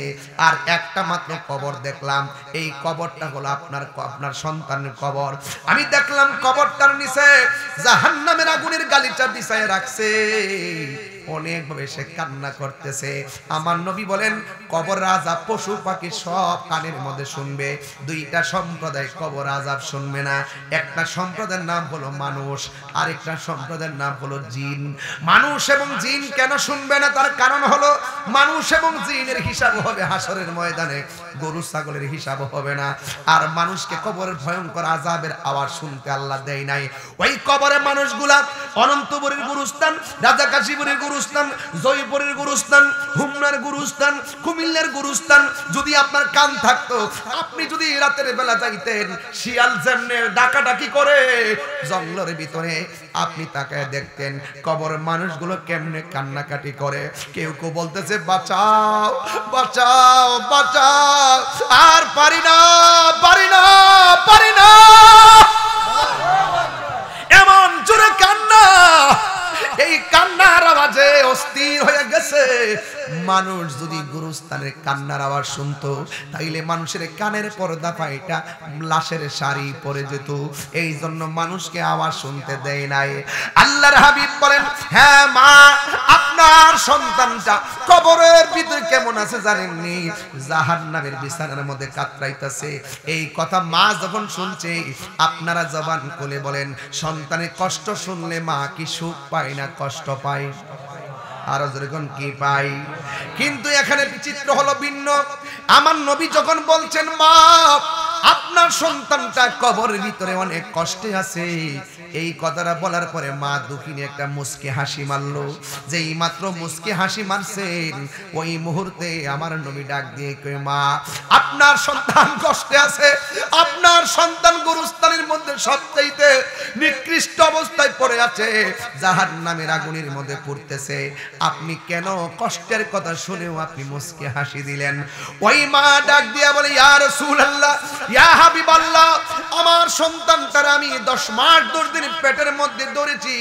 ওই মুহূর্তে সন্তানটা আমার পেটের মধ্যে লাথি দিত, রাতের বেলা আমার ঘুম ভেঙে যেত, চোখের পানি ফালাইয়া ফালাইয়া কাঁদতাম। যুবক রে, কেন বলতেছি শুনে যাও কথাটা। এই অনন্তপুর, জয়পুর আর রাজা কাশীপুরের 90% ঘরে বুড়া বেটায় আর বুড়া বেটিটা বড় কষ্টে আছে সন্তানের দ্বারা। সন্তানের কাছে কোনো বুঝ পাই না, সন্তানের বউয়ের কাছে কোনো বুঝ পাই না, পাগলের মতো দিন কাটায় রাত কাটায়, এমন সংসার আছে না নাই? এবার রাসূল ডাক দিয়া বলে, মা আপনি কেন হাসলেন? মহিলা ডাক দিল, ইয়া রাসূলুল্লাহ, সন্তানটার পেটের মধ্যে লইয়া আমি দিন কাটাইছি, রাত কাটাইছি, রাতের বেলা সন্তান পেটের মধ্যে লাথি মারছে, আমার ঘুম ভাঙিয়া গেছে, এমন একটা ব্যথা উঠছে, সন্তানের বাবার কাছে আমি কান্নার আওয়াজটা পৌঁছাই নাই, সকালবেলা চোখের পানি বুক ভেসে গেছে, মানুষ দেখলে বড় শরম, মানুষের কাছে আমি সন্তানের কষ্টের কথা বলি কেমনে? আমি আমার চোখের পানিগুলা মুইসা ফলাইয়া হাসি মুখে সকালবেলা উঠেছি, আবার সন্তান পেটের মধ্যে লইয়া আমি যখন খাইতে বসছি, সন্তান পেটের ভিতরে আমার লাথি মারছে, আমার খাবারের প্লেটটা আমি রাখিয়া দিছি, মানুষ আমার জিগাইছে খাও না কেন? আমি বলেছি সন্তানের লাথির কথা আমি বলি নাই। আজকে মা একটা দমক দিলে পাশের বাড়ি শর্ট দাঁড়ানো, মার বিরুদ্ধে বিচার জমাইবার লাইগা খোদাও সহ্য করবে না, আল্লাহও সহ্য করবে না। এমন হাজার কষ্ট তুমি পেটে থেকে মারে দিয়েছ, মা কোনোদিন পৃথিবীর কোনো মানুষের কাছে নালিশ করে নাই। কথা বলেন ঠিক কিনা? এই জন্য আমার বন্ধুগণ এবার ডাক দিয়ে, ইয়া রাসূলুল্লাহ, মানুষ আমাকে জিজ্ঞাসা করছে আমি খাই না কেন? সন্তান আমার লাথি মাইরা খাওন কাইরা নিছে, এই কথা আমি বলি নাই। আমি বলেছি আমার মুখের মধ্যে রুচি নাই। সন্তান ভূমিষ্ঠ করার সময় ঘরের দরজা লাগাইয়া দাইমা সহকারে ঘরে ঢুকছে, আমার সন্তান পেটের মধ্যে এমন লাথি মাইরা মাইরা বারবার আমার বেহুশ করে ফেলাইছে।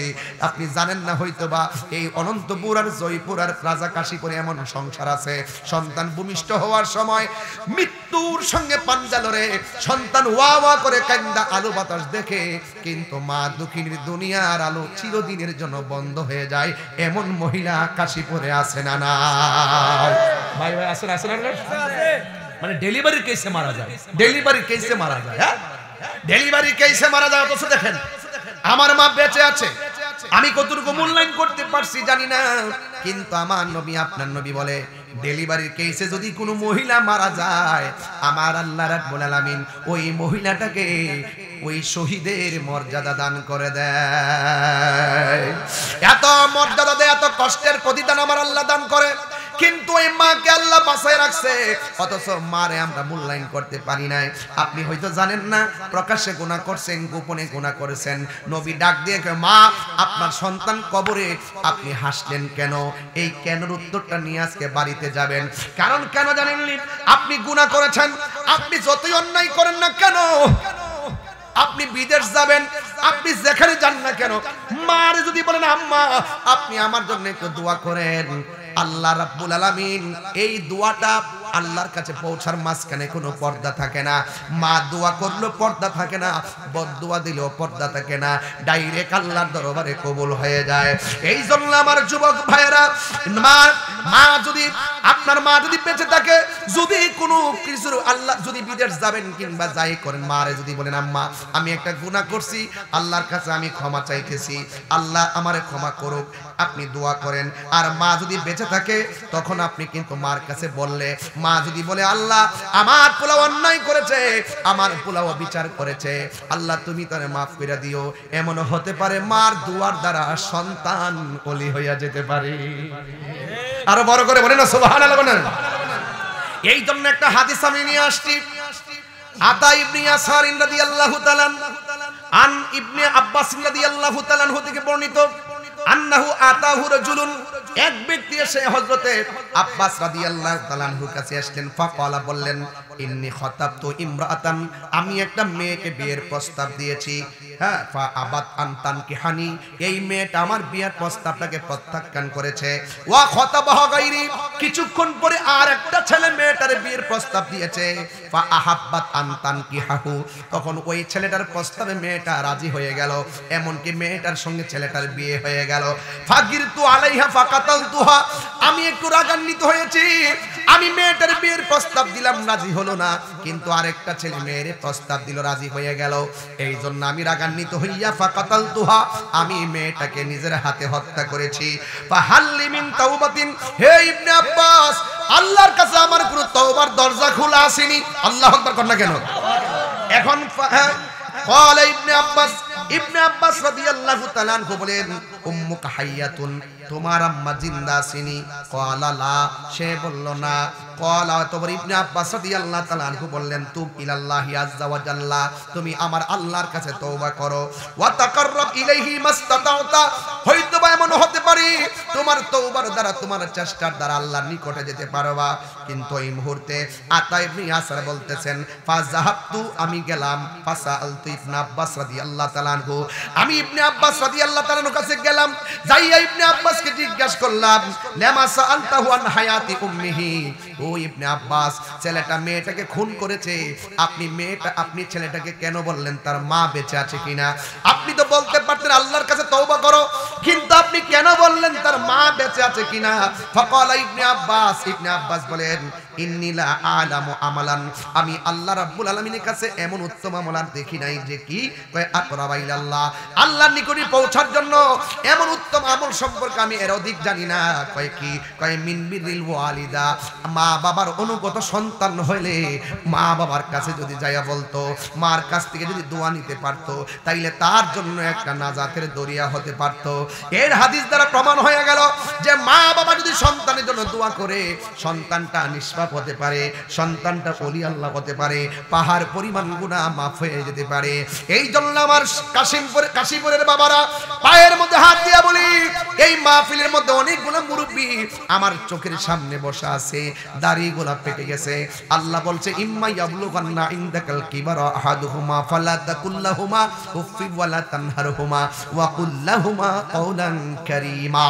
আল্লাহ রাব্বুল আলামিন বলছেন, খবরদার মা বাবা যদি বুড়াও হয়ে যায়, মা বাবা যদি বার্ধক্য হয়ে যায়, দুইজন কিংবা একজন, তাদের সঙ্গে ধমক দিয়ে কথা বলা যাবে না, এমন কথা বলা যাবে না, মা বলে পুত্রে তুই করলে কি, এই কথা বলা যাবে না। কারণ এই পৃথিবীর মধ্যে সবচাইতে নিঃস্বার্থে দোয়া করে যে মানুষটা, এই মানুষটার নাম হলো জনম দুঃখিনী মা। চিৎকার মেরে কি আল্লাহু আকবার বলা যাবে না? আল্লাহু আকবার বলেন। এই জন্য আমার যুবক ভাইয়েরা, আমি বলছিলাম, রাসূল ডাক দিয়া বলে, ইয়া মা, ও মা, সন্তান জাহান্নামের আগুনে জ্বলতেছে, আপনি কেন মুস্কি মুস্কি হাসি মারতেছেন? এই পৃথিবীতে সন্তানের জন্য মা বড় দরদি, আপনি কেন হাসি দিলেন? এবার মহিলাটা ডাক দিয়ে বলি, ইয়া রাসূলুল্লাহ, ইয়া হাবিবাল্লাহ, ও নবী, আমি হাসতেছি এই জন্য আমার সন্তানটারে তিলে তিলে আমি বড় করেছি, বড় করার পরে আমার সন্তানটা বড় হয়েছে, আমি বুড়া হয়ে যাচ্ছি। যতই সন্তানটা রুজি রোজগার করে, আমি যতই রুজি রোজগার বন্ধ হয়ে গেছে, সন্তান যতই শক্তিশালী হোক না কেন, আর আমি দিনে দিনে বুড়া হয়ে যাচ্ছি, আমি আমার শক্তি হারাইয়া ফেলছি, আমি আমার ক্ষমতা হারাইয়া ফেলছি। কিন্তু ছেলেটা প্রতিষ্ঠিত হওয়ার পর এমন কষ্ট আমার দিছে, আমার কষ্টের তীব্রতা দেয়ালের মধ্যে লেগে গেছে, আমি আর সহ্য করতে পারি নাই। আমি আল্লাহরে বলছি, আল্লাহ, আমার সন্তান আমারে কষ্ট দিয়া জর্জরিত করে ফেলাইছে, তুমিও তারে কষ্ট দিও। আমার মনে হয় আমার বদদুয়াটা আল্লাহ কবুল করে ফেলাইছে। আমি কেন হাসি জানেন লি? আমার মতো জনম দুঃখিনী একটা পাগলনির বদদুয়া ডাইরেক্ট আমার আল্লাহ কবুল করেছে। আল্লাহ যে কবুল করেছে, এই আনন্দে আমি হাসতেছি। আর বড় করে বলুন না আল্লাহু আকবার। এরপরে এখন আমার নবী দেখেন, সন্তানের প্রতি মায়ের দরদ আর উম্মতের প্রতি নবীর দরদ। সুবহানাল্লাহ বলেন না?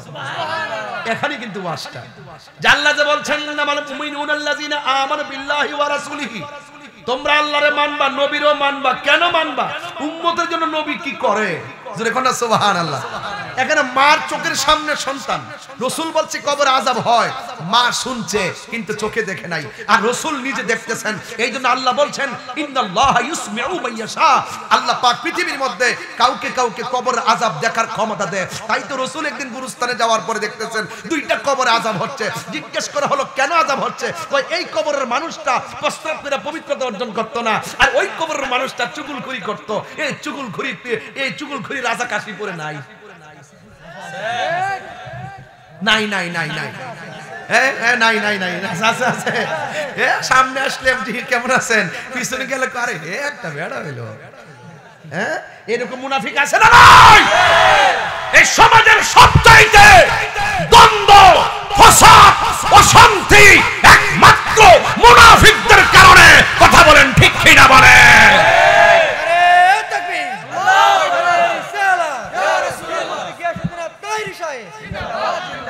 এই মুনাফিকদের শাস্তি সম্পর্কে আল্লাহ বলছেন ইন্নাল মুনাফিকিনা ফিদ দারকিল আসফালি মিনান নার, মুনাফিকরা জাহান্নামের সর্বনিম্ন স্তরে থাকবে। মুনাফিকদের আলামত হলো তিনটা। এক নাম্বার, কথা বললে মিথ্যা বলবে। এই নীল এই নীল এই নীল এই নীল, ওনার কাফর কি উনি জানেন না? আরে মিয়া বসেন না।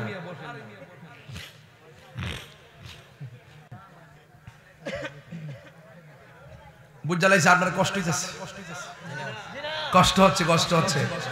এগুলা উচিত কথা, উচিত কথা, এগুলা প্রয়োজনীয় কথা।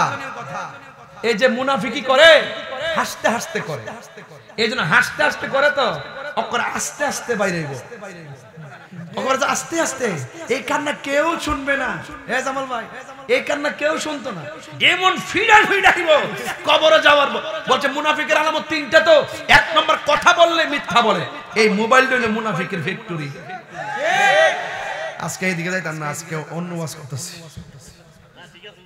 ওয়াজ লাইন ঠিক আছে? না না না না হইলে কই আমি ঘুরাইলাম বাবা, আমি আবার ঘুরাইতে পারি। এই মোবাইলটা হইলো পুরা মুনাফিকের ফ্যাক্টরি। এরা যদি কোন ভাই কই আছেন, আমি হুম না বাজারও আসলে বই আর হইছে ওই রঘুনাথপুর ব্রিজ। এই মুনাফিকের আলামত হলো কথায় কথায় মিথ্যা কইব, আর এই মিথ্যা বলাটারে ট্র্যাডিশন মনে করে, একবার ইজি মনে করে। কথা কোন ঠিক না? ইজা ওয়াদা আখলাফা, যখন সে ওয়াদা করবে খেলাপ করবে। ইজা তুবিনা খানা, যখন তার কাছে আমানত রাখা হবে খেয়ানত করবে। এই মানুষগুলো বেশি দেখবেন। একবারের কাছে আপনি 50,000 টাকা আমানত দিলেন, কই ও চেহারা রাখো,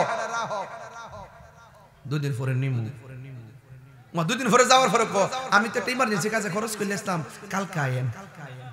কালকে যাওয়ার পরে কো ব্যাংকে থেকে তুইলা দিব। ওমা দেওয়ার সময় কেউ জানে না, আনার সময় সর্দার মাতব। সারা দুনিয়া কিয়ামত। এই জন্য বাবারে ফাট থেকে ওরে ঋণ দিয়ে যদি না, সত্যি কথা বলেন, আপনি এমন ভাবে টাকাটা নিব, মানে দেওয়ার সময় কেউ জানে না, আনতে গেলে মনে হয় যেন আপনার কাছে হাতে টাকা পায়, এমন লাগে আর কি, অধিকার খাড়ায়। কিন্তু খবরদার, আল কারজু মিকরাজুল মুহাব্বাত, ঋণ ভালোবাসার কাছে শুরু, ভালোবাসা শেষ হয়ে যায় ঋণের কারণে। অভাব যখন ঘরে থাকে ভালোবাসা জানালা দিয়ে পালিয়ে যায়। এটাই সত্য, এটাই সত্য। যুবক, তুমি নিজের পায়ে দাঁড়াও, ভিক্ষা করো না, খেটে খাও, প্রয়োজনে সিএনজি চালাও, প্রয়োজনে অটো চালাও, প্রয়োজনে রিকশা চালাও, প্রয়োজনে মাটি কাইতে খাও, প্রয়োজনে মুদিমানের দোকানে চাকরি করো, প্রয়োজনে কাপড়ের দোকানে চাকরি করো। এরপরও সুদের টাকা লাগাইয়া বিদেশ যাইবা না। কথা বলো ঠিক কি না?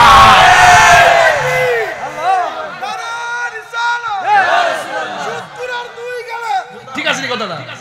আপনি সুদের টাকা লাগাই যাবেন, টাকা এই দিকটা বাড়তেছে, ওই দিকটা আপনি বিদেশ গিয়ে চাকরিও পান নাই, বেতনও নাই, চাকরিও নাই, সুদও বাড়তেছে।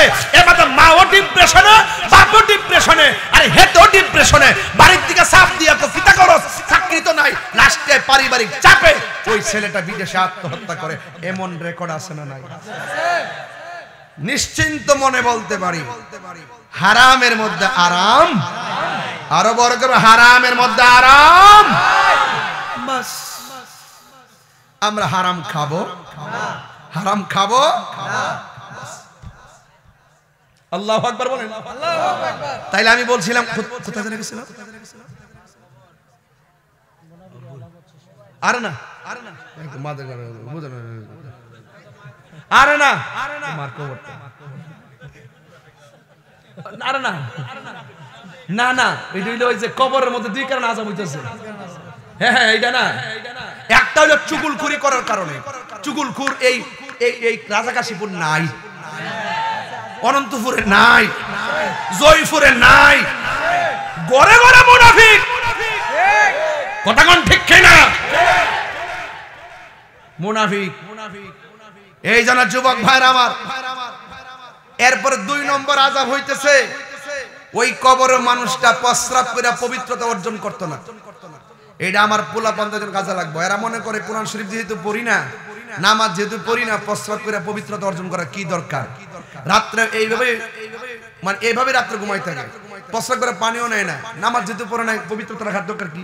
অথচ রাসূল বলছেন অপবিত্র অবস্থায় জমিনে চলাফেরা করলে এই জমিন লানত দেয়, ফেরেশতারা লানত দেয়। পবিত্র অবস্থায় ঘুমাবেন, অন্তত রাতের অন্ধকারে মৃত্যুটা চলে আসলেও যেন আপনার পবিত্র অবস্থায় মরণ হয়। ওই যে হাসতে হাসতে অপবিত্র থাকে, এই জন্য আস্তে আস্তে কবরে ধরে। এই জন্য ম্যাক্সিমাম কবরে আযাব হবে ইস্তানজিহু আনিল বাউলে ফা ইন্নাহু আম্মাতু আযাবিল কবর। কবরের মধ্যে ম্যাক্সিমাম আযাব হবে একমাত্র প্রস্রাব কইরা পবিত্রতা অর্জন না করার কারণে। সঠিক কিনা বলেন? এই জন্য আজকে থেকে যুবক, আমি বলছি তোমাদেরকে কিছু দিব, বেশি ওয়াজ নেওয়ার দরকার নেই, ঘটনা নেওয়ার দরকার নাই, কিছু চেতনার কথা নিয়ে যাইবা। ঘটনা বাদ দেন, ঘটনা শুনলাম মজা লাগছে, কান্নাকাটি করলেন, হাই হুতাশ করলেন, এটা সম্ভবত নয়। একটু পরে গেলে শেষ। যেই জিনিসটা মৃত্যুর আগ পর্যন্ত আপনাকে পালন করতে হবে, সেটা আপনাকে নিয়ে যেতে হবে। 1 নম্বর, আপনি প্রস্রাব করে আজকে থেকে ঢিলা কুলুপ নিবেন। কথা বলেন, কথা বলেন। আর আরেকটা কথা বলি, এটা আমার বলা ফরজ হয়ে গেছে, যে পানির মধ্যে কখনো প্রস্রাব করবেন না। পানির মধ্যে প্রস্রাব করা যাবে? পানির মধ্যে প্রস্রাব করলে 2টা সমস্যা হবে, আমি একদম চ্যালেঞ্জ করে বলে দিয়ে যাব। আপনি নিজে টের পাবেন। 1 নম্বর হলো আপনার স্মৃতি শক্তি কমে যাবে, আপনার যে ব্রেন, এই স্মৃতি শক্তি কমে যাবে। দেখেন না ইদানিং অনেক পোলাপান যে লেখাপড়া করে, এরা তো আমাদের সাথে আমাদের ধারে কাছেও নাই। এরা বীজগণিত বোঝে না, পাটিগণিত বোঝে না, জ্যামিতি টিমিতি কেমনে কি করতে হবে, সিন আনসিন এগুলো কিচ্ছু বোঝে না। কিন্তু ওই যে পাস করতেছে, ঢাকাইতেছে, কি করবো, অনেক শিক্ষক রইতে বোঝে না, যে সিন আনসিন দিয়েছে, সিন আনসিন লিখতে পারলে ভাস দিয়ে দেয়, সব শেষ। এগুলা চলবে না, প্রহসন নয়, লেখাপড়া করতে হবে। এই যে আপনারা আমার লেখাপড়া করছেন, কত এখনো মনে আছে পড়াশোনাগুলা। বেসিক নলেজটাই যদি ধারণ করতে না পারি, তাহলে আপনি এই টেকনোলজি দিয়ে করবেন কি? কথা বলেন ঠিক কি না? ছেলে, তোমাকে অনেক বড় হতে হবে। আজকে থেকে ওয়াদা করেন, আমরা কি পানির মধ্যে প্রস্রাব করব? এই বড় করে প্রস্রাব করব? তাহলে আমার কটার জিনিস নেবেন। 1 নম্বর, মুনাফিকি করবেন না। আমি তাহিরিরে যে সবার কাছে ভালো লাগবে বিষয় এরকম না, কিন্তু আপনার কথা হলে যে আরে উনারটা উনি করুক, আমারটা আমি করি। আমি উনার বিরুদ্ধে যতক্ষণ বলবো ততক্ষণ আমি আল্লাহর জিকির করব। কেউ কাহারও বিরুদ্ধে বলার দরকার নাই। মাইনাস নয়, মেনেস চাই, দেশটাকে সুন্দর করে সাজাতে চাই। কথা কোন ঠিক না বেঠিক? মিলিমিশে। এবার নবী জিজ্ঞাসা করে, মা আপনি হাসলেন কেন? আমার আল্লাহ যে আমার ডাকটা কবুল করছে, এই জন্য আমি আনন্দে হাসতেছি। আমার মধ্যে একটা পাগলনির অভাগীর দোয়া আর বদদুয়া আল্লাহ কবুল করছে, এই জন্য আমি হাসতেছি। এখন দেখেন, মহিলা হাসলেও নবী তো উম্মতের জন্য দেওয়া না, চোখে যেহেতু দেখতে ভালো আযাব হইতেছে, তখন আমার আল্লাহরে মহিলাটা ডাক, আল্লাহকে আমার নবী ডাক দিয়ে কি কয় শুনেন। আমার নবী ডাক দিয়া বলেন, আল্লাহ গো, এই মহিলাটা তার সন্তানের জন্য বদদুয়া দিয়েছে, তুমি মহিলাটার বদদুয়া কবুল কইরা আযাব দিয়েছো, কিন্তু একটা বারের জন্য মহিলাটারে কবরের পর্দা তুইলা আযাবটা দেখায় দাও।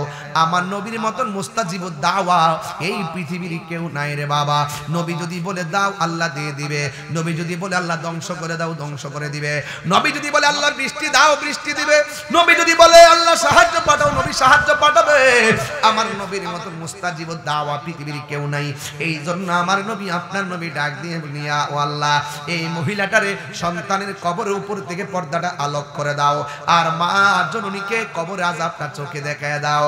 যেই মাত্র এই কবরের উপরে পাটটা খুললা দেওয়া হয়েছে, ওই মুহূর্তে মা তাকে দেখতেছে সন্তানের বডির নিচে জাহান্নামের গালিচা দাউ দাউ করে আগুন জ্বলতেছে।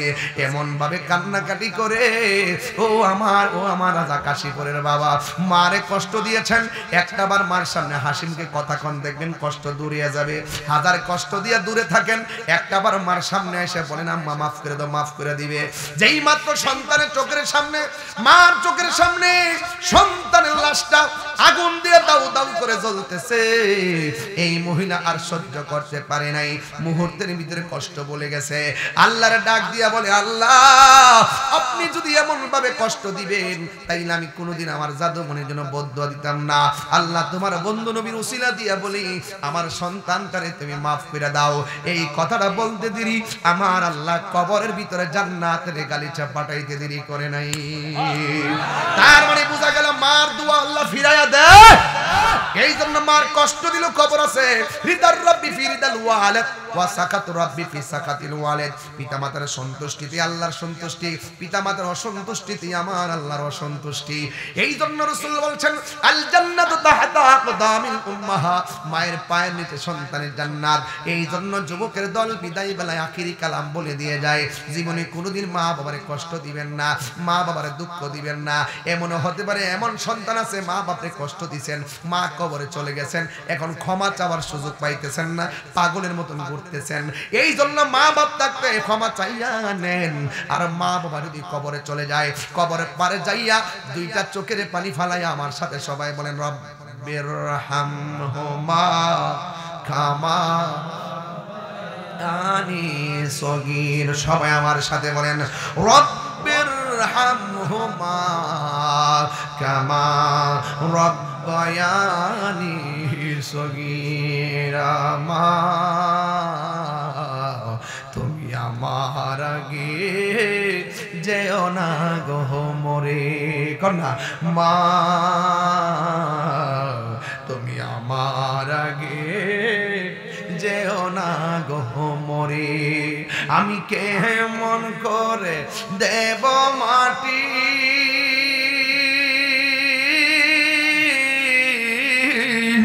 আমি কেমন করে দেব মাটি তোমারি কবরে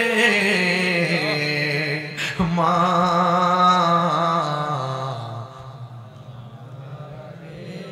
যেও না গো মরে। মাগো যার মা নাই তার বাড়িতে কার মা বইলা ডাক দিব। ও ভাইরে কালকে যাইবেন মার কবরে, কালকে যাইবেন মার কবরে, বাবার কবরে যাইয়া বলবেন আল্লাহ আমার মা বাপ আমার ছোটবেলা যেমন মায়া করছে, আমার মা বাপের কবরে তুমি আল্লাহ এমন ভাবে মায়া কইরো। সন্তান যখন মার জন্য চোখের পানি ফেলাইয়া দোয়া করে, এই দুয়ার পানিটা বৃথা যায় না। এই জন্য মাগো তোমার মতো লই না কেহ আমায় কোলে টানি। মাগো তোমার মতো লয় না কেহ আমায় কোলে টানি। আঁচল দিয়ে মোচে রাখি